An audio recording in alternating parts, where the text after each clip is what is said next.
Événement jeudi 27 mars 2013 à l'Opéra de Monte-Carlo. Le Festival du Printemps des Arts en coproduction avec l'Opéra de Monte-Carlo présentait Philémon et Baucis ou Le Voyage de Jupiter sur la Terre, un opéra de Joseph Haydn, mais un opéra de marionnettes inspiré du 8e livre des Métamorphoses d'Ovide, opéra qui fut donné pour la première fois sans doute en l'honneur de l'impératrice Marie-Thérèse en 1773 lors de l'inauguration du théâtre de marionnettes que le prince Esterhazy, le protecteur de Joseph Haydn, avait fait construire dans son palais à Esterháza.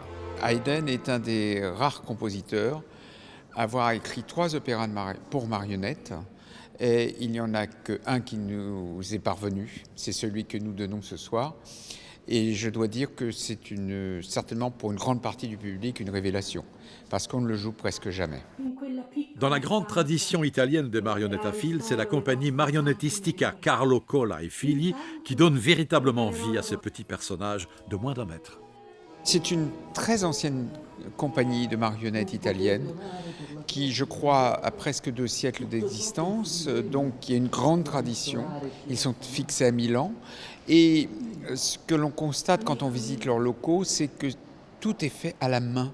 On est encore vraiment dans l'artisanat et je parlais tout à l'heure avec le directeur technique du plateau et qui me disait une chose assez extraordinaire, il me dit: on serait incapable de faire ça aujourd'hui, nous. Pourquoi ? Parce que les techniques ont complètement changé et qui sont dans des techniques traditionnelles.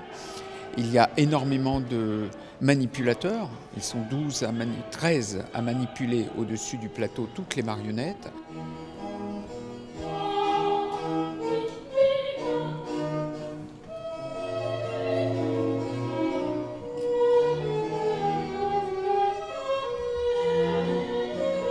Quatre chanteurs de premier plan, 2 ténors, Ferdinand von Bontmer et Christian Adam, une soprano Gemma Bertagnoli et une mezzo-soprano Christiana Arcari ont interprété la sublime musique de Haydn avec l'orchestre Europa Galante sous la direction de son fondateur, le violoniste virtuose Fabio Biondi.